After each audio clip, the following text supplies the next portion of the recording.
Fatuma, umefanya vizuri kuja na imani utafurahi. Pesa uliyotutumania miaka yote miwili ukiwa huko Warabuni, sisi tumefanyia kazi vilivyo na tumejitahidi sana, tumekujengea makazi mazuri na imani utafurahi sana, utaenjoy.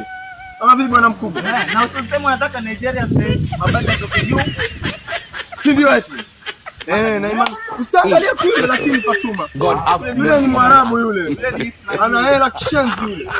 Ana hela kweli kweli. Wewe chuma ndio hapa. Kwa hiyo hii ndio nyumba tuliyokujengea Fatuma. Kwa hiyo wewe na imani. Mlango kapi? Game over. Sio kwa mikapa mlango. Fundi alisema mlango. Kwenye uwanja wake kaingia sasa. Unaona Fatuma sasa? Huu ndio mlango. Huu ndio mlango utakaokuwa unaingia. Na imani utaenjoy sana pesa yote unapenda. Fatuma. Fatuma. Kuna kaanguka. Au kadonda kusimia tu huku. Lakini hajakufa. Hajapenda. Hajamangi kwa kweli. Na wewe ndio ulonishauri wewe.